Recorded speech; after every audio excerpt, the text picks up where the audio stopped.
साहुणम्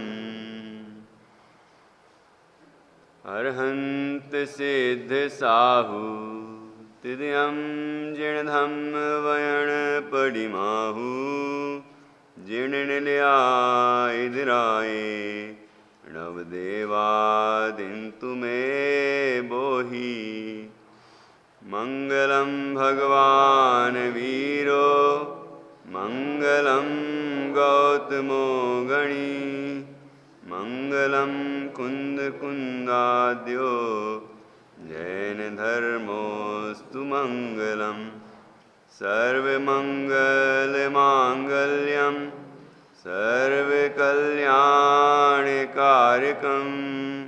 प्रधानं सर्वधर्माणां जैनं जयतु शासनं जैनं जयतु शासनम्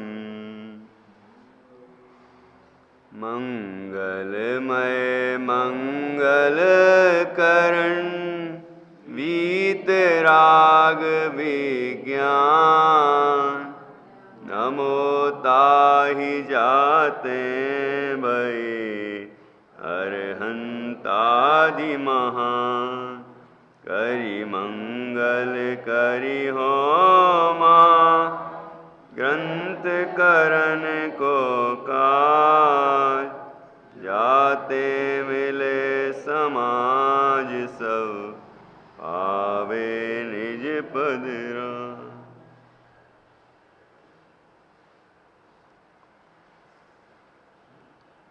आचार्य कल्प पंडित श्री टोडरमल जी द्वारा रचित यह रहस्यपूर्ण चिट्ठी है। इसमें स्वानुभव की दशा में, निर्विकल्प अनुभव की दशा में, स्वसंवेदन ज्ञान की दशा में श्रद्धा ज्ञान और चारित्र की क्या स्थिति होती है उसका वर्णन किया है। जो मिथ्या दृष्टि जीव है वह यहाँ पर जो विधि बताई है स्वानुभव की, उस विधि पूर्वक जब उद्यम करता है तो उसे भी आत्मानुभूति प्रकट होती है, निर्विकल्प अनुभव होता है और उस काल में उसके सम्यक्त्व का जन्म होता है। जिस जीव को पहले से ही सम्यक्त्व है उसके सम्यक्त्व में तो कोई अंतर नहीं आता। सम्यक्त्व तो जैसा सविकल्प दशा में है वैसा ही निर्विकल्प दशा में है, उसमें कोई अंतर नहीं है। ज्ञान भी दोनों अवस्थाओं में सम्यक है। चारित्र में स्थिरता विशेष हुई है, ज्ञान में भी स्थिरता हुई है। अभी बहिर्मुख हो रहा था, प्रवर्तन कर रहा था, पंचेंद्रियों मन के माध्यम से बाहर प्रवर्तन कर रहा था, अब स्वरूप में प्रवर्तन करने लगा। तो ज्ञान की भी स्थिरता विशेष हुई और चारित्र की भी स्थिरता विशेष हुई, ये अंतर आया है, ठीक है ना। और इससे अतीन्द्रिय आनंद उत्पन्न हुआ। जब सम्यक दृष्टि भी सविकल्प दशा में होता है, शुभ शुभ परिणामों में होता है, तो वो दुखी होता है। श्रद्धा संबंधी दुख नहीं है, अनंतानुबंधी संबंधी दुख नहीं है, लेकिन बाकी जो चारित्र मोह है, जो भी कसाएं हैं, जो विकार हैं, उस संबंधी तो वो दुखी है। तो जैसे ही वो निर्विकल्प दशा प्रकट करता है और वह सुखी हो जाता है, उसके वो दुख दूर हो जाते हैं, ऐसा निराकुल आनंद आता है। तो ऐसी स्वानुभव की दशा यहाँ बताई। और ज्ञान में, ज्ञान के, सम्यक ज्ञान के दो भेद बताए। सम्यक ज्ञान को प्रमाण कहा है और सम्यक ज्ञान के दो भेद हैं, प्रत्यक्ष और परोक्ष। तो यहाँ पर स्वानुभव की दशा में किस तरह की स्थिति है इनकी कि परोक्ष ज्ञान, मति ज्ञान और श्रुत ज्ञान जब स्वानुभव की दशा प्रकट होती है तो यही ज्ञान प्रत्यक्ष ज्ञान कहलाते हैं। स्वानुभव प्रत्यक्ष, अनुभव प्रत्यक्ष, है ना। तो इसमें और ये ज्ञान जब पंचेंद्रिय और मन के माध्यम से पर पदार्थ को जानने में प्रवृत्त होते हैं तो यही परोक्ष ज्ञान है, क्योंकि इंद्रिय और मन का अवलंबन है। और जब स्वानुभव के लिए उद्यम करते हैं तो वहां इंद्रियों का तो कोई काम नहीं है, इंद्रियों का तो कोई काम नहीं है, इंद्रियों का व्यापार है पर को जानने, मतलब पुद्गल को जानने में, स्पर्श रस गंध वर्ण और शब्द। लेकिन यहाँ तो कुछ नहीं है, यहाँ तो अरूपी तत्व है, अमूर्तिक द्रव्य है, तो वहाँ इंद्रियों का काम तो है नहीं। मन का विषय अमूर्तिक तत्व भी होता है, इसलिए उसका कार्य है। तो मन ज्ञान मतलब मन के निमित्त से जो ज्ञान प्रवर्तन कर रहा है वो अपने स्वरूप का निश्चय करने में अपना उपयोग लगाता है। ठीक है, उसका वो लगा, उसका काम हुआ, तो इसलिए मन का वहां पर अवलंबन है। और मन के निमित्त से जो ज्ञान प्रवर्तन कर रहा था और उस ज्ञान में अपना शुद्ध चैतन्य स्वरूप स्पष्ट हो रहा था, फिर क्या हुआ कि उसी चैतन्य स्वरूप का अनुभव प्रकट हो गया। अनुभव प्रकट हो गया तो वो जैसा स्वरूप यहां पर चल रहा था मन के निमित्त से, जिस स्वरूप की ओर लक्ष्य किए था, उस स्वरूप का ही अनुभव हुआ है। इस अपेक्षा स्वानुभव में मन कहा, मन निमित्त कहा, मतलब मन जनित कहा आत्मानुभव को, स्वानुभव को। और जब अनुभव प्रकट हुआ तो मन का जो कार्य है वो समाप्त हो गया। मन का काम है अनेक विकल्प करे, तो वो समाप्त हो गया। इस अपेक्षा वह मन का अवलंबन छूट गया, मन का निमित्त नहीं कहा। ठीक है ना, तो उसे कहा अतीन्द्रिय है। ठीक है, मन का जो कार्य है वो वहां नहीं है, इसीलिए मन का अवलंबन छूटा है। और यहाँ पर अतीन्द्रिय अनुभव, अतीन्द्रिय ज्ञान और अतीन्द्रिय आनंद की उत्पत्ति हुई है। ठीक है, तो इस तरह यहाँ पर ज्ञान की क्या दशा है वो बताया है। अब यहाँ हम आगे बढ़ते हैं। यहाँ पर कल चर्चा आई थी कि प्रत्यक्ष और परोक्ष ज्ञान के भेद हैं, श्रद्धा के भेद नहीं है। ठीक है, तो जो शंका की गई थी उसका समाधान भी हो गया था कि सम्यक्त के जो भेद कहे हैं, उपसम सम्यक्त और छायोस्मिक सम्यक्त, छायक सम्यक्त, ये सम्यक्त के भेद कहे हैं। ठीक है, वो अब उसमें सराग दशा और वीतराग दशा को देखकर सराग सम्यक्त और वीतराग सम्यक्त भी कहते हैं, और निश्चय सम्यक्त और व्यवहार सम्यक्त भी कहते हैं। लेकिन प्रत्यक्ष सम्यक्त और परोक्ष सम्यक्त कोई नाम नहीं है। ठीक है ना, प्रत्यक्ष और परोक्ष के भेद तो ज्ञान के हैं। ठीक है, अब उसी चर्चा को यहां आगे बढ़ाते हैं। 344 पेज है, आखिरी की 2 लाइनें वहां से पढ़ रहे हैं। तथा प्रमाण के प्रत्यक्ष परोक्ष भेद हैं, सो प्रमाण सम्यक ज्ञान है। इसलिए मति ज्ञान श्रुत ज्ञान तो परोक्ष प्रमाण हैं, अवधि मनःपर्यय केवल ज्ञान प्रत्यक्ष प्रमाण है। क्या कहा? प्रमाण के 2 भेद। ठीक है, प्रत्यक्ष और परोक्ष, ये 2 भेद हैं। प्रमाण किसे कहना? कि सम्यक ज्ञान को प्रमाण कहते, सम्यक ज्ञानम प्रमाणम। अब देखो, प्रमाण में जो मां धातु है ना, ये मां ये ज्ञान के अर्थ में भी होती है। ठीक है, तो यहां प्रमाण, तो इसमें मान ये ज्ञान हो गया, ज्ञान, और मतलब प्रकृष्ट रूप से, प्रकृष्ट है जो है ना, मतलब सम्यक है। तो इसीलिए यहां इसका जो परिभाषा है कि सम्यक ज्ञानम प्रमाणम, कि प्रमाण किसे कहना? कि सम्यक ज्ञान को प्रमाण कहते हैं।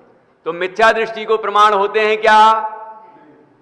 परोक्ष प्रमाण होता होगा, ना प्रत्यक्ष होता है ना परोक्ष, या प्रमाण ही नहीं होता, तो फिर उसके भेद कहां से होंगे? ठीक है, ये सम्यक दृष्टि को ही होते हैं, क्योंकि उसका ज्ञान सम्यक होता है, तो उसको प्रमाण ज्ञान कहलाएगा। नए भी उसी के होते हैं, ज्ञानी के ही नए होते हैं। ठीक है, सो प्रमाण सम्यक ज्ञान है, इसलिए मति ज्ञान श्रुत ज्ञान तो परोक्ष प्रमाण है। कि अब इनमें जो प्रमाण के 2 भेद बताए हैं वो परोक्ष प्रमाण में मति ज्ञान और श्रुत ज्ञान है, तो ये भी सम्यक ज्ञान है। प्रमाण सम्यक ज्ञान है तो ये परोक्ष प्रमाण है, तो ये भी सम्यक ज्ञान है। और अवधि ज्ञान, मनःपर्यय ज्ञान और केवल ज्ञान, ये 3 भी सम्यक ज्ञान है और ये प्रत्यक्ष प्रमाण कहलाएंगे। अब इसमें भी भेद किया है ये अवधि ज्ञान और मनःपर ज्ञान देश प्रत्यक्ष कहलाते हैं और केवल ज्ञान सकल प्रत्यक्ष कहलाता है। इसकी चर्चा भी आगे आगे आएगी। तो इस तरह से प्रमाण के 5 भेद बताए। पहले मुख्य रूप से 2 भेद बताए, प्रत्यक्ष और परोक्ष। उसमें परोक्ष में मति श्रुत ज्ञान और प्रत्यक्ष में अवधि ज्ञान, मनःपर ज्ञान और केवल ज्ञान। अब आगे बढ़ते हैं। आद्य परोक्षम प्रत्यक्ष मन्यत कि आदि के 2 परोक्ष हैं। तो 5 ज्ञानों के जो नाम बताए थे, मति श्रुत अवधि मनःपर केवल, तो आदि के 2 परोक्ष हैं और प्रत्यक्ष मन्यत, प्रत्यक्षम अन्यत, अन्य जो बचे हैं वे प्रत्यक्ष हैं। ठीक है, तत्वार सूत्र के सूत्र हैं। ऐसा सूत्र का वचन है। तथा तर्क शास्त्र में प्रत्यक्ष परोक्ष का ऐसा लक्षण कहा है।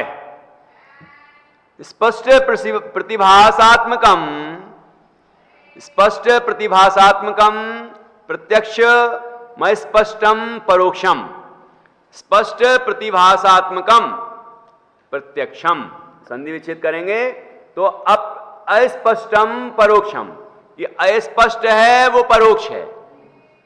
जिसमें अस्पष्ट जानना होता है वो परोक्ष है और जिसमें स्पष्ट जानना होता है वो प्रत्यक्ष है। प्रतिभास करना मतलब जानना, प्रतिभास। तो स्पष्ट प्रतिभास स्वरूप है, आत्म का मतलब स्वरूप। स्पष्ट प्रतिभास स्वरूप है मतलब जिसमें स्पष्ट जानना होता है उसे कहते हैं प्रत्यक्ष, और जिसमें अस्पष्ट जानना होता है उसे कहते हैं परोक्ष। इस तरह यहां प्रत्यक्ष और परोक्ष की परिभाषा बताई। और प्रत्यक्ष परोक्ष की परिभाषा और भी याद होगी ना आप लोगों को, कि 5 इंद्रिय और मन के निमित्त से हो उसे परोक्ष ज्ञान कहते हैं, और जो 5 इंद्रिय और मन के अवलंबन के बिना हो उसे हम प्रत्यक्ष ज्ञान कहते हैं। तो अब यहां पर विषय की अपेक्षा है। ज्ञान जो जानता है वो स्पष्ट जानता है कि अस्पष्ट जानता है। यदि स्पष्ट जानता है तो उसका नाम प्रत्यक्ष, और अस्पष्ट जानता है तो उसका नाम परोक्ष। अब इसका खुलासा नीचे किया है। और जो ज्ञान अपने विषय को निर्मलता रूप स्पष्टतया भली भांति जाने सो प्रत्यक्ष, और जो स्पष्ट भली भांति ना जाने सो परोक्ष। वहां मति ज्ञान श्रुत ज्ञान के विषय तो बहुत हैं। किसके दादा? कितने ज्ञान हैं अपने? 2 है ना, मति ज्ञान और श्रुत ज्ञान। तो इनके विषय कितने हैं? ये तो अपने को ही हो रहे हैं। मति ज्ञान श्रुत ज्ञान तो पता लगा लो कितने कितने विषय बनते हैं दिन भर, 24 घंटे कितने विषय बनते हैं पदार्थ, है ना। हमारे ज्ञान, हम क्या क्या जानते हैं दुनिया भर को। तो ये कह रहे हैं कि वहां मति ज्ञान श्रुत ज्ञान के विषय तो बहुत हैं, परंतु एक भी ज्ञेय को संपूर्ण नहीं जान सकता। एक भी ज्ञेय को संपूर्ण नहीं जान सकता, इसलिए परोक्ष कहे। अब ये एक भी ज्ञेय को संपूर्ण नहीं जान सकता, इसका क्या अर्थ हुआ? जैसे हमने आपको देखा तो आप पूरे दिख रहे हैं कि थोड़े दिख रहे हैं? क्यों पूरे क्यों नहीं दिख रहे? आप तो पूरे ही दिख रहे हो। बहुत बढ़िया। पीछे पीठ थोड़ी दिख रही है। और ये तो ऊपर का दिख रहा है ना, ऊपरी पर। पूरा शरीर जो अंदर है जिसमें हृदय है और बहुत सारा है, पूरा तो वो होता है। और अनंत परमाणुओं का पिंड है शरीर, है ना। तो अनंत परमाणु एक एक अलग अलग द्रव्य हैं। तो वो दिख रहे हैं क्या हमें? कि नहीं, इस अपेक्षा वो थोड़ा दिख रहा है।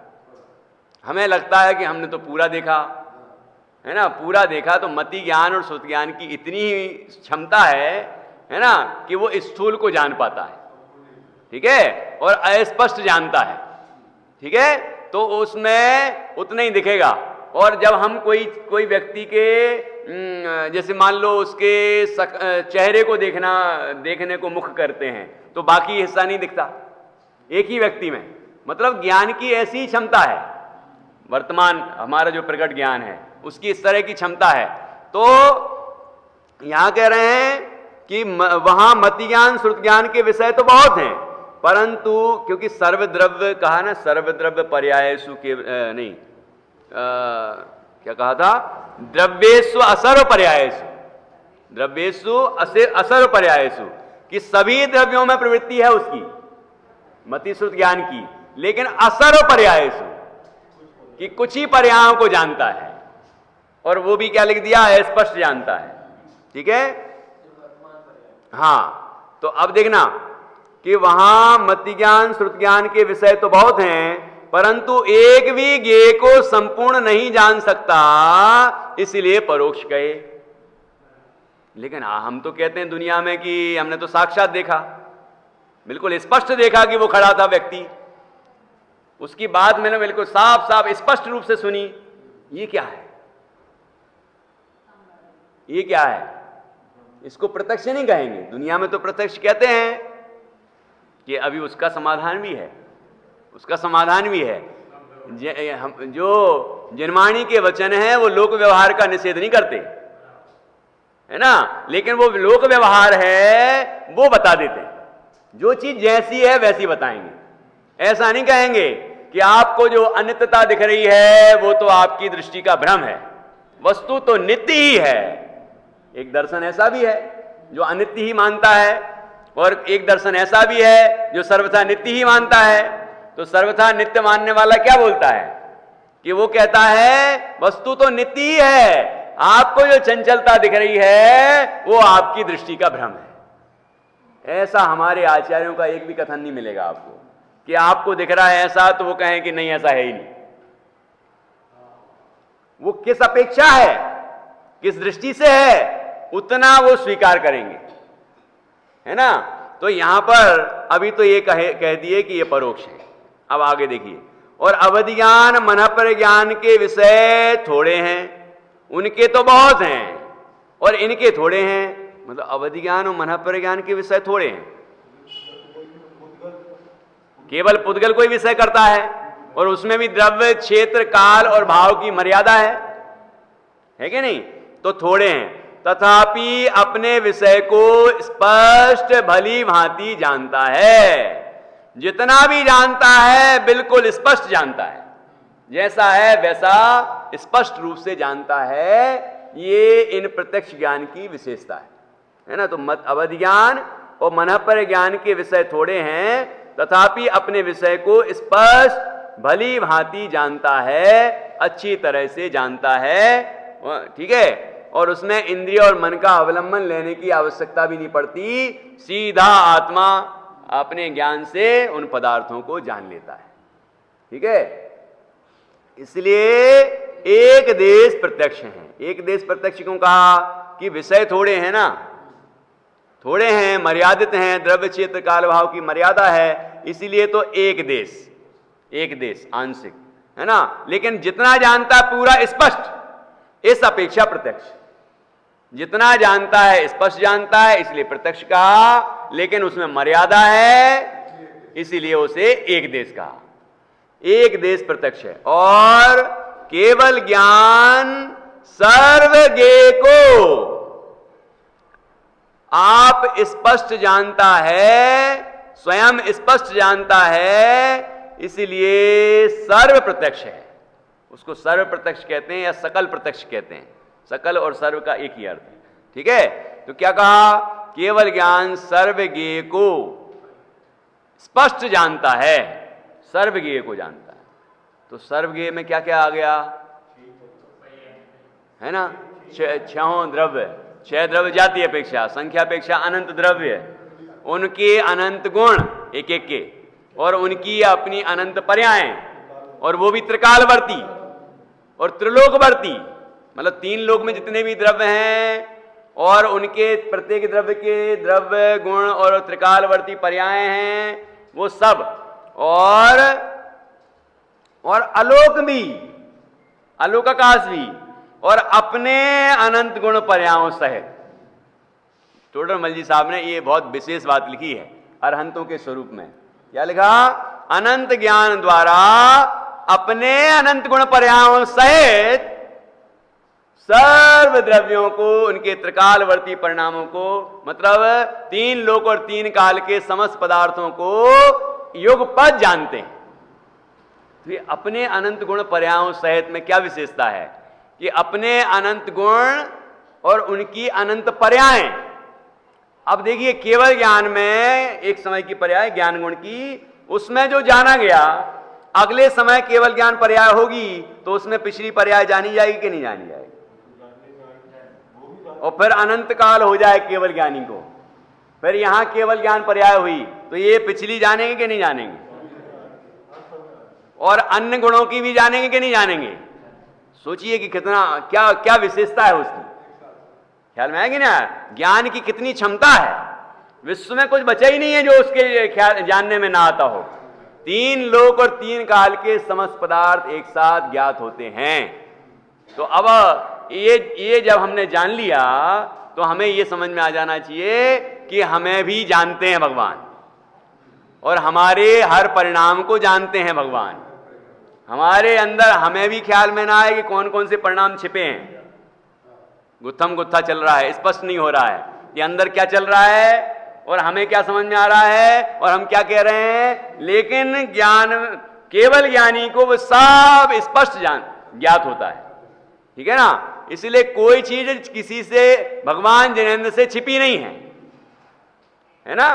तो यदि ऐसा लगता हो कि कोई नहीं देख रहा है तो तुरंत याद कर लेना कि भगवान देख रहे हैं। ये एक घटना है गुरुदेव के समय की कि गुरुदेव जा रहे थे स्वाध्याय भवन से अपने जहां रहते थे, तो वहां कोई व्यक्ति ने निबोड़ी, रहते हैं नीम के वो निबोड़ी फल, तो उस पर पैर रखता हुआ जा रहा था। तो उन्होंने कहा कि ये क्या कर रहे हो, इस पे पैर मत रखो, इसमें तुम्हारे अनंत भावों के माता पिता विराजमान हैं।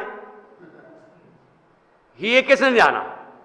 वो बोलता है, ये किसने जाना ये इसके अंदर मेरे माता पिता होंगे, ये किसने जाना? तो उन्होंने ऐसी आंखें दिखाते हुए कहा, अरे तू किसने जाना बोल के क्या कहना चाह रहा है? किसने जाना का मतलब ये कहने का तात्पर्य कि सर्वज्ञ का इनकार हुआ।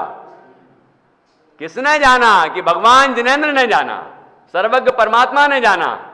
कि हम ये कह के कि किसने जाना, कौन देख रहा है, ये कह के हम सर्वज्ञ का निषेध करते हैं, ठीक है? तो ये श्रद्धान रखें कि भगवान सर्वज्ञ जानते हैं। और एक चीज और है, वो जानता नहीं है लेकिन काम करता है। वो जानता बिल्कुल नहीं है लेकिन काम बिल्कुल करता है। और इष्टोपदेश में लिखा है उसको कोई पक्षपात नहीं है, बुद्गल को पक्षपात नहीं है। ऐसा लिखा है, जैसे ही जीव परिणाम करता है, विकारी परिणाम करता है, जिस तरह के भी, उस तरह का कर्म आके बन जाता है। कर्मण वर्गणाएं कर्म रूप से परिणमित हो जाती। यही तो है पूरे जगह, कर्मण वर्गणाएं भरी पड़ी हैं। विश्व सोपचे बोलते हैं कि वो स्वभाव से चिपकने के लिए तैयार बैठी हैं। आप करो तो आप करो तो विकार, जैसे ही विकार होता है वैसे ही चिपक जाती है, मतलब कर्म रूप परिणमित हो जाती है। ये उनका स्वभाव है, ये स्वरूप है उनका। इसीलिए ये ना सोचें कि हम तो अज्ञानता में कर रहे थे, कि जानबूझ के कर रहे थे, कि पता नहीं कैसे हो गया, हमें तो पता ही नहीं चला। कि बच्चा यदि गर्भ में हो और विकार भाव होता है तो उसके भी उसे कर्म बनते हैं, उसका भी उदय चल रहा है, पुराना उदय चल रहा है, नया बंधन चल रहा है। लोग कहते हैं 8 साल तक तो सारा पाप माता पिता को लगता है। ये इस अपेक्षा है, ये भी है अपेक्षा, हम नहीं कह रहे कि नहीं है, लेकिन माता पिता की जिम्मेदारी है और वो अपनी जिम्मेदारी नहीं निभाते हैं यदि, तो उनको दोष लगता है। उनकी जिम्मेदारी नहीं निभाने का उनको दोष लगता है। लेकिन बच्चा क्या कर रहा है, किस तरह के परिणाम कर रहा है, उसके परिणामों का फल किसको मिलेगा, उसके कर्म किसको बंधेंगे, उस बच्चे को ही बंधेंगे। गर्भ में है तो भी, जान रहा है तो भी, और नहीं जान रहा है तो भी। ये नहीं चलेगा कि हम तो पता ही नहीं था, हमने तो जाना ही नहीं कि इसमें क्या था, और हमने खा ली, कोई ने टॉफी खा ली बच्चे ने, और उसमें तो पता नहीं क्या क्या था, मैं क्यों नाम लूं ऐसी चीजों का, हैं? तो वो था, हमें तो पता ही नहीं, उसमें तो ग्रीन निशान लगा था, है, हमें तो पता ही नहीं था। कि पता था या नहीं था, तुमने खाया क्यों, तुम्हें खाने का परिणाम क्यों आया। और जो नहीं जानी हुई वस्तु है, जिसके बारे में हम नहीं जानते हैं, वो चीज खाने का भाव पाप भाव है, अभक्ष्य है वो, जिसके बारे में हम नहीं जानते, और बाजार की बनी हुई है, तो स्वाभाविक ही वो खाने योग्य नहीं है। तो हमें तो पता ही नहीं था, ये पता नहीं था नहीं चलेगा। कर्म को पक्षपात नहीं, हमें क्या सफाई देते हो भाई, हमें सफाई देता है, मतलब एक दूसरे को हम सफाई देते हैं कि नहीं, कि नहीं मेरा तो ऐसा था, मेरा तो ऐसा भाव था, ये था वो था, हाँ ठीक है तुम हमें सफाई दे लो, लेकिन कर्म को कौन सफाई देगा, वो सुनता ही नहीं है, उसको तो ज्ञान ही नहीं है। वो तो जैसे ही जिस तरह का परिणाम हुआ, उस तरह की कर्म प्रकृतियां तैयार हो जाती, कर्मण वर्गणाएं कर्म रूप से परिणमित हो जाती है, ये उसका स्वरूप है। इसलिए यहां कह रहे हैं सर्वज्ञ भगवान, केवल ज्ञान सारे लोकालोक को बिल्कुल स्पष्ट जानता है।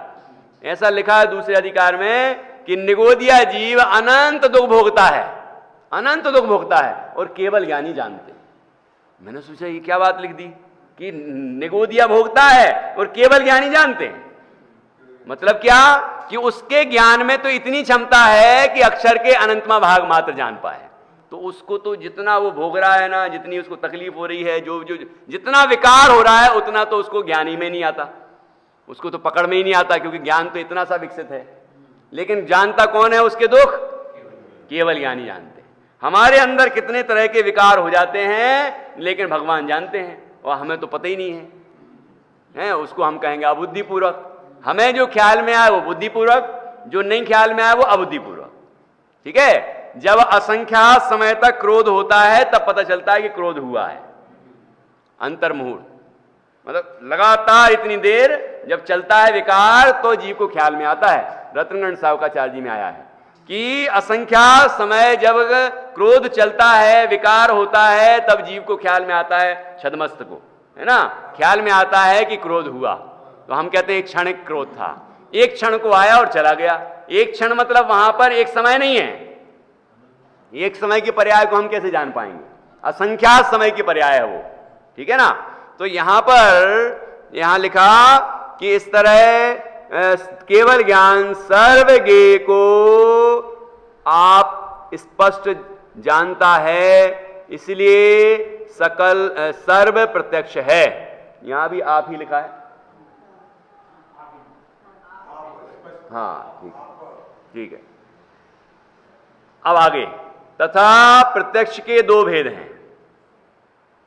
अब प्रत्यक्ष के दो भेद और बता रहे हैं, अभी तो बता दिए, फिर नहीं, अभी तो प्रमाण के भेद बताए थे, और फिर प्रत्यक्ष के दो भेद बताए थे, लेकिन वो कौन से बताए थे, ये एक देश प्रत्यक्ष और सकल प्रत्यक्ष। अब और दूसरे भेद बता रहे हैं कि प्रत्यक्ष के दो भेद हैं, एक परमार्थ प्रत्यक्ष, दूसरा साम्यवहारिक प्रत्यक्ष। अब परमार्थ प्रत्यक्ष क्या है और साम्यवहारिक प्रत्यक्ष क्या है, ये खुलासा आगे है कि वहां अवधि ज्ञान, अवधि मनःपर्यय और केवल ज्ञान तो स्पष्ट प्रतिभास रूप हैं ही, इसलिए पारमार्थिक प्रत्यक्ष हैं। अवधि ज्ञान, मनःपर्यय ज्ञान और केवल ज्ञान, अब ये तीनों ही, इसमें अब पहले भेद कर दिया देश प्रत्यक्ष और सकल प्रत्यक्ष का। यहां तो कह रहे हैं कि तीनों जो है ना, ये स्पष्ट प्रतिभासमय रूप हैं ही। ऊपर जो प्रत्यक्ष की परिभाषा आई थी, स्पष्ट प्रतिभासात्मकम प्रत्यक्षम, तो यहां कह रहे हैं कि अवधि ज्ञान, मनःपर्यय ज्ञान और केवल ज्ञान, ये तीन ज्ञान जो हैं, ये तो स्पष्ट प्रतिभास रूप हैं ही, इसलिए पारमार्थिक प्रत्यक्ष हैं, ये वास्तविक प्रत्यक्ष है। पारमार्थिक मतलब वास्तविक है, ठीक है ना। तथा नेत्रादिक से वर्णादिक को जानते हैं, वहां व्यवहार से ऐसा कहते हैं, इसने वर्णादिक प्रत्यक्ष जाने एक देश निर्मलता भी पाई जाती है, इसलिए इनको साम्यवहारिक प्रत्यक्ष कहते हैं। क्या कहते हैं, साम्यवहारिक प्रत्यक्ष। साम्यवहारिक प्रत्यक्ष मतलब लोक व्यवहार में जिसे हम प्रत्यक्ष कहते हैं, व्यवहार से जिसे प्रत्यक्ष कहा गया है वो प्रत्यक्ष। इसमें क्या विशेषता है कि हम कहते हैं कि हमने वर्णादि प्रत्यक्ष देखे। वर्ण आदि, वर्ण में क्या हुआ, रंग है ना, कलर। तो रंग को हमने, वो काला है, गोरा है, ऐसा ये अलग अलग रंग दिखाई दे रहे ना, इन वर्णादि को मैंने प्रत्यक्ष देखा, छुआ है जिस चीज को, है ना। तो इस तरह हमने बिल्कुल अपने हाथ से छू के देखा था कि वो ठंडा था कि गर्म था कि जैसा था। तो ये हमने जो कहा ये कौन सा व्यवहार है, साम व्यवहारिक प्रत्यक्ष कहलाता है। न्याय शास्त्रों में इसे साम व्यवहारिक प्रत्यक्ष कहा गया है और न्याय शास्त्र में इसे माना गया है। लेकिन जो कहा है ना वही माना गया है। साम व्यवहारिक प्रत्यक्ष है ना, साम व्यवहारिक प्रत्यक्ष कहा है तो वही माना गया है। पारमार्थिक प्रत्यक्ष नहीं है वो। पारमार्थिक प्रत्यक्ष तो वही है जो पांच इंद्रियों मन के बिना सीधा आत्मा से ही होता है ना, उस ज्ञान को प्रत्यक्ष ज्ञान कहते हैं, वो पारमार्थिक प्रत्यक्ष ज्ञान है। लेकिन ये लोक व्यवहार में प्रत्यक्ष कहते हैं। इसका इनकार नहीं किया, इसका निषेध नहीं किया कि है ही नहीं, है ही नहीं, ऐसा नहीं। जितना है उतना माना कि इसने वर्णाधिक प्रत्यक्ष जाने, ऐसा हम कहते हैं। और इसमें एक बात और बताई, एक देश निर्मलता भी पाई जाती है। जितना हमने देखा, प्रत्यक्ष कहते हैं आंख से देखा, तो उतना जितना दिखा, भले ही थोड़ा सा दिखा, लेकिन जितना दिखा उतनी निर्मलता तो है, उतना तो साफ साफ जाना ना हमने। इस अपेक्षा से इसे प्रत्यक्ष कहा। ठीक है, तो ये देखो दो लाइनें लिखी अलग अलग, दो वाक्य। इसने वर्णाधिक प्रत्यक्ष जाने, ये कहते हैं लोक व्यवहार में, इसलिए इसका नाम है साम व्यवहारिक। और एक देश निर्मलता भी पाई जाती है, इस अपेक्षा कहते हैं प्रत्यक्ष। क्योंकि ऊपर लिखा था जो स्पष्ट प्रतिभास स्वरूप हो उसे प्रत्यक्ष कहते हैं। तो इसमें स्पष्ट प्रतिभास पना क्या है कि थोड़ी सी निर्मलता है, इस अपेक्षा इसे प्रत्यक्ष कहते हैं। लेकिन वो लोक व्यवहार का प्रत्यक्ष है ना, पारमार्थिक प्रत्यक्ष नहीं है, इसलिए इनको साम व्यवहारिक प्रत्यक्ष कहते हैं। परंतु यदि एक वस्तु में अनेक मिश्र वर्ण हैं, वे नेत्र द्वारा भली भांति नहीं ग्रहण किए जाते हैं, इसलिए इसको परमार्थ प्रत्यक्ष नहीं कहा जाता है। ये परमार्थ प्रत्यक्ष क्यों नहीं कहा कि एक वस्तु में अनेक मिश्र वर्ण हैं, अनेक वर्ण मिश्रित हैं। यहां जो अपना रंग दिख रहा है, कपड़े का रंग दिख रहा है, ये जितनी भी चीजें दिख रही हैं, ये सब एक जो दिख रहा है वर्ण वही वर्ण है क्या उसका? भाई साहब पता होगा ना आपको, शर्ट में कलर वगैरह हो तो करवाते होंगे, तो वाइट जो सफेद रंग है वही है, लेकिन उसके बाद कलर डाले जाते हैं और उसमें भी कौन कौन से मिक्स करते हैं, तब जाके कौन कौन से बनते हैं, ये बच्चे भी जानते हैं, इनको पढ़ाया जाता है। इसमें ये मिक्स करो, इसमें ये मिक्स करो तो ये कलर बनता है, फिर इसमें ये करो तो ये बनता है, ये है ना। तो अपन को कौन सा दिखता है? हमें तो गुलाबी दिख रहा है, लेकिन गुलाबी रंग में कौन कौन से रंग मिले हैं? लाल और सफेद, यही है ना, बराबर। तो अब दो रंग दिख रहे क्या हमें? कि नहीं, हमें तो बस एक दिख रहा है गुलाबी, लेकिन हैं उसमें दो, तो दो हमारे विषय नहीं बन रहे।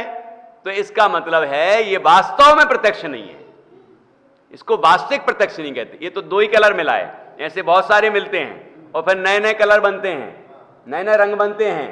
तो जितने रंग हमें दिख रहे हैं उतने ही रंग नहीं है, वो अनेक मिश्र वर्ण है उसके अंदर।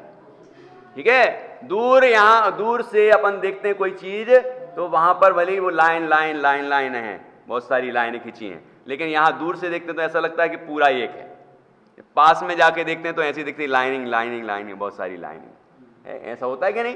तो ऐसा ही इस ज्ञान का स्वरूप है, इसलिए इसे कहते हैं ये वास्तविक। और वहां लाइन भी देखेंगे तो उसमें भी है, उसमें भी और गहराई जाएगी। फिर वह वर्णाधिक में और कितना दिख रहा है, क्या दिख रहा है, तो कुल मिला के पूरा नहीं दिखता।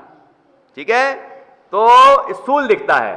तो इसलिए यहां कहा कि परंतु यदि एक वस्तु में अनेक मिश्र वर्ण हैं, वे नेत्र द्वारा भली भांति नहीं ग्रहण किए जाते हैं। इसलिए इसको परमार्थ प्रत्यक्ष नहीं कहा जाता है। स्पर्श आदि में भी स्पर्श, रस, गंध, वर्ण और शब्द, ये सभी चीजें हैं ना, इनमें भी अपन पूरा थोड़ी जान पाते हैं। ठीक है, स्पर्श हुआ तो ठंडापना ज्यादा है तो ठंडक अनुभव होगी, लेकिन गर्मपना भी हो। जैसे आपने देखा होगा, अपना हाथ यदि ठंडा है, अब ऐसे गए और गुनगुने पानी में भी हाथ डालेंगे तो गर्म लगता है, लेकिन आप ज्यादा गर्म पानी में हाथ डालो, जैसे प्राकृतिक चिकित्सा में करवाते हैं कि उसमें पानी में हाथ डलवाया, फिर गुनगुने में डालोगे तो ठंडा लगेगा, आप फिर गुनगुना नहीं लगेगा, ठंडा लगेगा। तो ऐसा ये स्वरूप है। अब वो इसको क्या कितनी पकड़ में आ रही है बात, जितना ठंडापना या गर्मपना या जैसा भी है तो पूरा तो ज्ञात नहीं हो रहा है, लेकिन स्थूल ज्ञात हो रहा है। ठीक है ना, इसीलिए कह रहे हैं कि ऐसे सभी इंद्रियों में लगाना, कि यदि नेत्र इंद्रिय की मुख्यता है, क्योंकि नेत्र से देखा हुआ वो ज्यादा प्रचलित है कि हमने अपनी आंख से देखा है, ऐसे तो अपने कान से सुना है, ऐसे तो हम सभी चीजों में बोलते हैं, है ना, लेकिन नेत्र की मुख्यता है, इसलिए पंडित जी ने उसका मुख्य उदाहरण दिया कि परंतु यदि एक वस्तु में अनेक मिश्र वर्ण हैं, वे नेत्र द्वारा भली भांति नहीं ग्रहण किए जाते हैं, इसलिए इसको परमार्थ प्रत्यक्ष नहीं कहा जाता है, वास्तविक प्रत्यक्ष नहीं है वो। ठीक है, अब आगे बढ़ते हैं। ये तो हो गया प्रत्यक्ष का। अब परोक्ष का देखिए, तो प्रत्यक्ष में कितने तरह से कितने भेद कर दिए हैं। हाँ, और उसके पहले, ठीक है ना, इस तरह से इसमें भेद कर दिए। अब मतलब वो अपेक्षा अलग थी, वहां अलग अपेक्षा से एक देश प्रत्यक्ष और सकल प्रत्यक्ष किया, और यहां अलग अपेक्षा है परमार्थ प्रत्यक्ष और सामव्यवहारिक प्रत्यक्ष, ऐसा। तथा परोक्ष प्रमाण के 5 भेद हैं। कितने भेद हैं? 5 भेद हैं। ये न्याय शास्त्र में सब वर्णन है, न्याय दीपिका आदि ग्रंथ पढ़ेंगे, ये परीक्षा मुख उसकी जो टीकाएं वगैरह हैं, तो उसमें ये बहुत विस्तार से सब वर्णन किया है। उसका सार संक्षेप प्रसंगवश यहाँ पर दिया है, क्योंकि उसी संबंध में ये सारी शंकाएं पैदा हुई हैं कि वो प्रत्यक्ष है कि परोक्ष है, तो प्रत्यक्ष किसको कहते हैं, परोक्ष किसको कहते हैं। ये सारी बातें स्पष्ट होंगी तब तो हमें स्पष्ट होगा कि इसे प्रत्यक्ष क्यों कहा, स्वानुभव को प्रत्यक्ष क्यों कहा, और परोक्ष क्यों कहा, और प्रत्यक्ष होते कौन कौन से हैं, परोक्ष किस किस को बोलते हैं। मतलब वो विषय पूरा स्पष्ट होना चाहिए, तभी हमें वस्तु का स्वरूप स्पष्ट रूप से ख्याल में आएगा और दृढ़ता रहेगी कि यही है। और ये ज्ञान के ही भेद हैं, प्रमाण के भेद हैं, ये श्रद्धान के भेद नहीं है, ये भी पता चल जाएगा। जो कि पहले पंडित जी ने लिखा कि ये सम्यक्त के भेद नहीं है, प्रत्यक्ष सम्यक्त और परोक्ष सम्यक्त, ये ज्ञान के भेद हैं। तो वो स्पष्ट कर रहे हैं विषय पूरा। अब देखिए, परोक्ष प्रमाण के 5 भेद हैं। स्मृति, प्रत्यभिज्ञान, तर्क, अनुमान और आगम।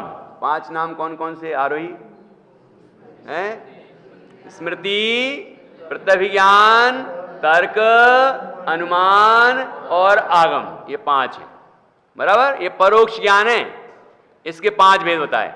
अब परोक्ष प्रमाण के 5 भेदों की परिभाषाएं।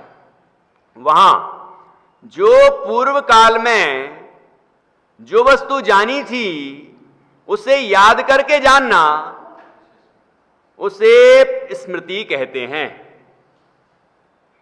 अनुभव पूर्वकम ऐसा शब्द आया है, ये मूल परिभाषा है न्याय में। तो अनुभव पूर्वकम मतलब अनुभव पूर्वक ही स्मृति होती है। हमारे बच्चे कहते हैं कभी कभी कि हम वो रिवाइज करेंगे, याद कर रहे हैं, याद करने की कोशिश कर रहे हैं कि उस प्रश्न का उत्तर क्या है, याद करने की कोशिश कर। मैंने कहा याद किया होता तो याद आता, भाई याद किया होगा तो याद आएगा, याद किया ही नहीं है तो कैसे याद आएगा? क्योंकि अनुभव पूर्वकम स्मृति मतलब अनुभव होता है जिस चीज का, उसका स्मरण आता है। जो चीज याद की हो वो याद आती है, जो याद ही नहीं की है वो कैसे याद आएगी? जिस व्यक्ति को हमने कभी देखा ही नहीं है वो कैसे याद आएगा कि वो व्यक्ति ऐसा है, उसकी याद आ गई हमें? ये कैसे होगा? जब तक वो चीज अनुभव नहीं की है, देखी नहीं है, 5 इंद्रिय की बात है या है ना, मन की बात है, तो वो हमने जब किया ही नहीं है उसके विषय में कुछ भी, तो वो याद कैसे आएगी। यहां देखो कितना सुंदर लिखा है, जो पूर्व काल में जो वस्तु जानी थी उसे याद करके जानना, उसे स्मृति कहते हैं। एक ज्ञान होता है जाति स्मरण ज्ञान, स्मृति बोलो स्मरण बोलो एक ही बात है। तो जाति स्मरण ज्ञान हो गया भैया, बहुत बड़ी बात हो गई, बहुत बड़ा कमाल हो गया। कि क्या हो गया कि पूर्व भाव याद आ गए। तो पूर्व भाव याद आने से तुमने क्या फायदा उठाया? ज्ञानियों ने तो संसार से विरक्त होकर मोक्ष मार्ग को अपनाया।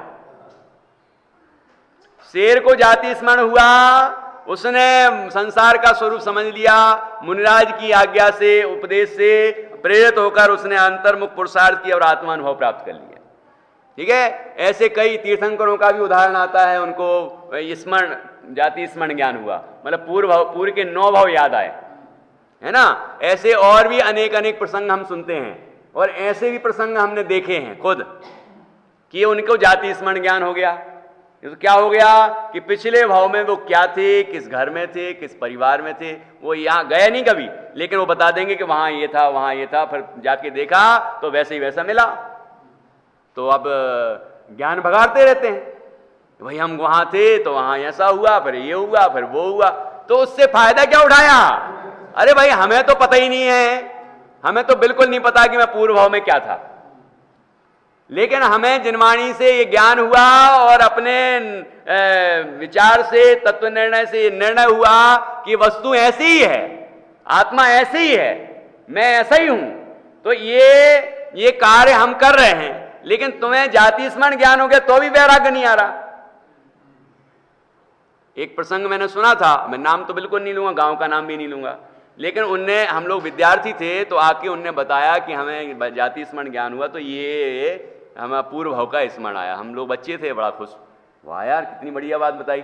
लेकिन कुछ सालों बाद सुना कि उनने फांसी लगा ली, उनके व्यापार में कोई घाटा हो गया या कुछ जो भी हो गया है ना, फांसी लगा ली।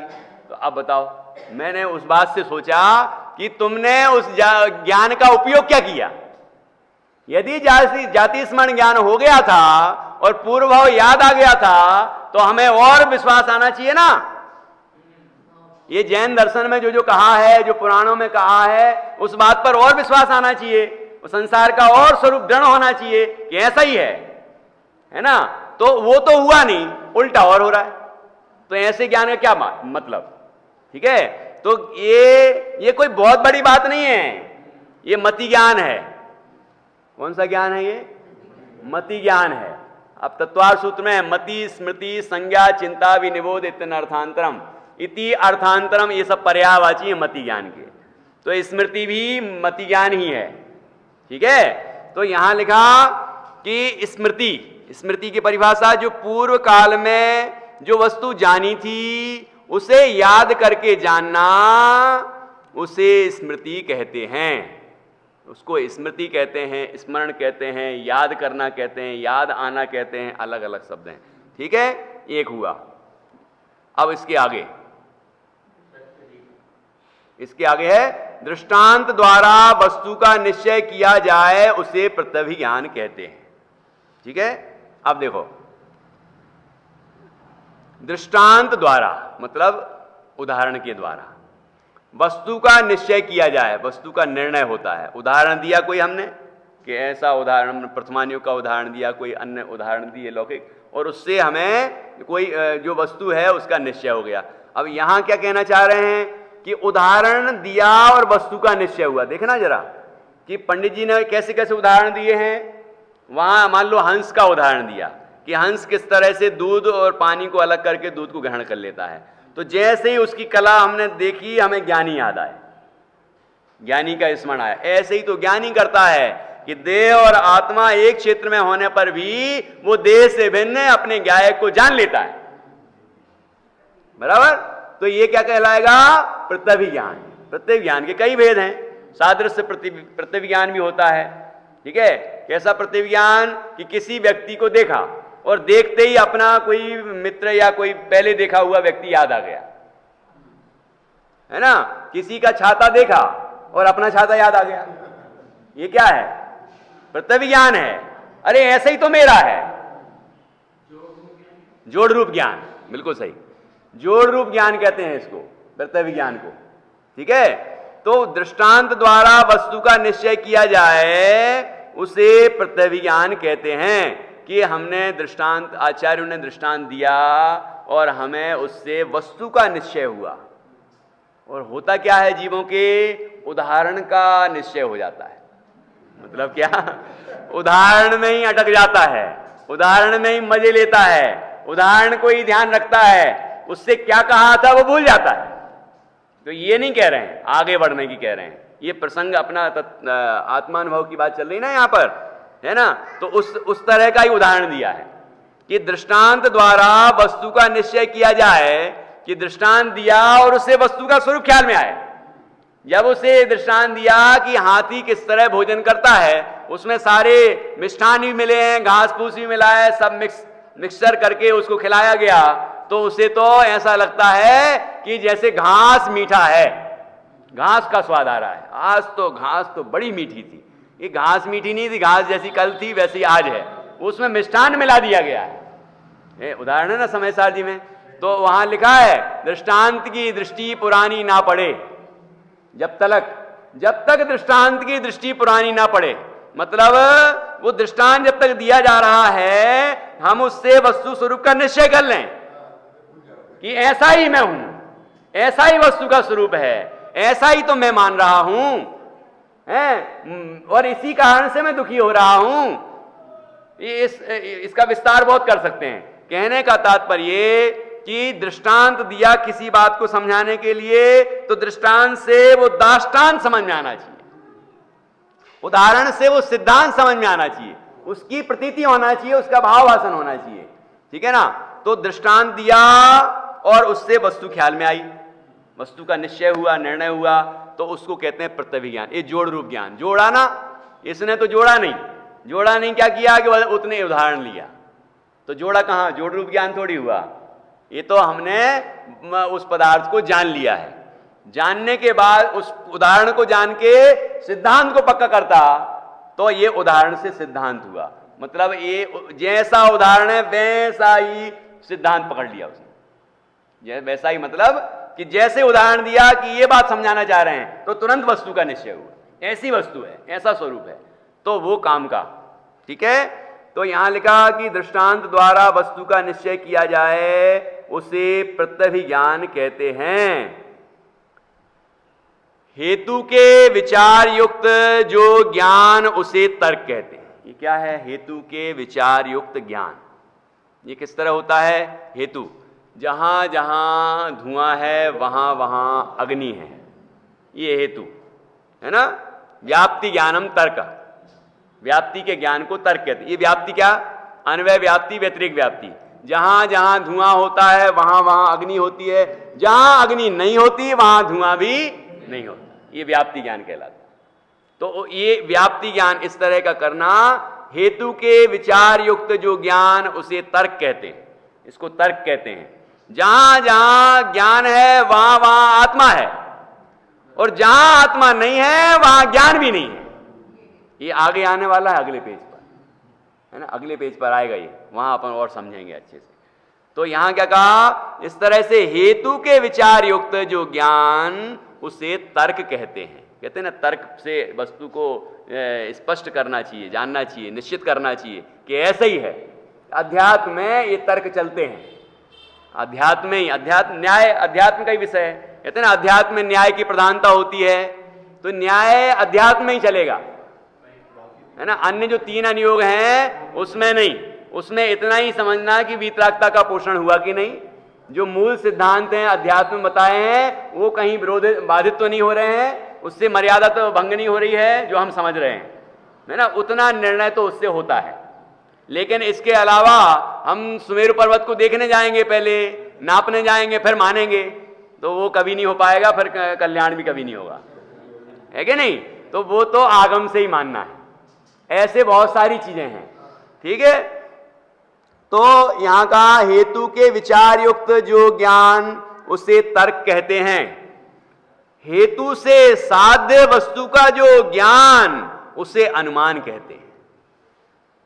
अब हेतु लगाया हमने, देखो जहां जहां धुआं होता है वहां वहां अग्नि होती है, जहां अग्नि नहीं होती वहां धुआं भी नहीं होता। चूंकि वहां पर धुआं उड़ रहा है इसलिए वहां अग्नि है ही, ये अनुमान हुआ। अग्नि है, अग्नि नहीं दिख रही लेकिन अग्नि है, क्योंकि धुआं उठ रहा है ना, तो अग्नि है। जहां जहां ज्ञान है वहां वहां आत्मा है, ठीक है, जैसे सिद्ध भगवान। और जहां आत्मा नहीं है वहां ज्ञान भी नहीं है, जैसे कि मुर्दा। अभी आगे उदाहरण आएगा, है ना, बहुत जोरदार चर्चा आने वाली। ऐसे यहां लगाएं अपन, जहां जहां ज्ञान है वहां वहां आत्मा है, और जहां आत्मा नहीं है, यहां तो है, जहां आत्मा नहीं है वहां ज्ञान भी नहीं है। बालों में आत्मा नहीं है क्या आत्मा? बाल तो प्राणों से प्यारे हैं जीव को, लेकिन बालों में आत्मा नहीं है। तो जहां जहां आत्मा नहीं है वहां ज्ञान भी नहीं। छू के देख लो, आप जब उसको खींचते हो तो वहां जड़ जो है वो जड़ शरीर के अंदर है, और वहां शरीर के प्रदेशों में आत्मा है, इसलिए ज्ञान होता है। ऊपर ऊपर से ऐसे काटते जाओ कुछ हो जाएगा? बाल तो कटवाने जाते हैं कि नहीं लोग, है कि नहीं? तो उनमें ज्ञान है क्या? उनको पता चलता है क्या? नहीं। लेकिन हम सिर को छूते हैं या वहां से खींचते हैं तब पता चलता, मतलब सिर तक तो आत्मा है लेकिन उसके आगे आत्मा नहीं है। तो अब निश्चय क्या हुआ? ये तो व्याप्ति ज्ञान तर्क हुआ। इसके बाद की बात कर रहे थे वो तो भूल ही गए कि इससे क्या निश्चय हुआ कि जहां जहां ज्ञान है वहां वहां आत्मा है, और जहां आत्मा नहीं है वहां ज्ञान भी नहीं है। चूंकि यहां जानना हो रहा है इसलिए यहां आत्मा है, ये निर्णय हुआ, इसको कहते हैं अनुमान। जो व्याप्ति लगाई उसको कहते हैं तर्क, और जो निर्णय हुआ कि तो ऐसा है उसको कहते हैं अनुमान। ये अनुमान है, ठीक है। तो हेतु से साध्य, हेतु से साधनात् साध्य ज्ञान, ऐसा निश्चय। तो साधन से साध्य का निर्णय होना, साधन है ये सब, लक्षण है जितने भी साधन हैं, उससे लक्ष्य का ज्ञान होना, वो निश्चय होना, वो अनुमान। हेतु से साध्य वस्तु का जो ज्ञान उसे अनुमान कहते हैं, ठीक है। आगम से जो ज्ञान हो उसे आगम कहते हैं। शास्त्रों से, आगम से, जिनागम से जो ज्ञान होता है हम सबको उसे आगम कहते हैं, उस ज्ञान को आगम कहते हैं, आगम ज्ञान है वो, ठीक है। तो इसमें सब में ज्ञान लगा लेना, स्मृति ज्ञान, प्रत्यभि ज्ञान तो लगा ही है, तर्क ज्ञान, अनुमान ज्ञान और आगम ज्ञान, क्योंकि ये ज्ञान के ही भेद है ना। और कौन से ज्ञान के भेद हैं? परोक्ष ज्ञान। ज्ञान मतलब यहां पर सम्यक ज्ञान है, तो सम्यक ज्ञान को प्रमाण कहते हैं। प्रमाण में कौन सा? कि परोक्ष प्रमाण। परोक्ष प्रमाण के 5 भेद हैं। ऐसे प्रत्यक्ष परोक्ष प्रमाण के भेद कहे हैं, इतनी चर्चा यहां पर हुई। ये हमने प्रमाण के 2 भेद समझे, प्रत्यक्ष प्रमाण और परोक्ष प्रमाण।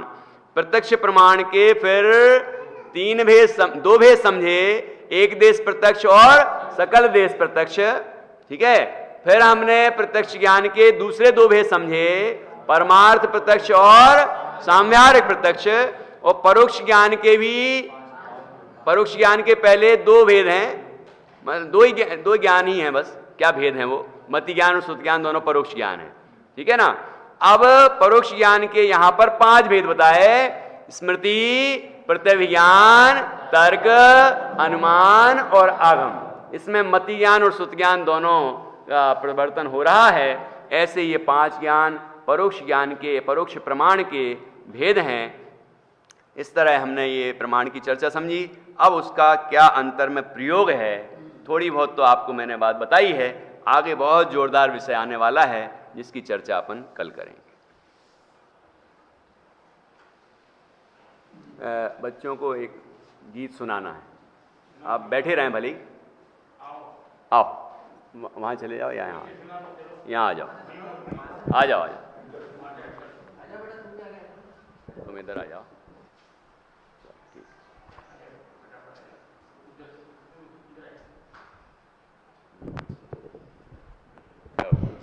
सो रही हो तो तुम ऐसा गीत गाओ कि जाग जाओ।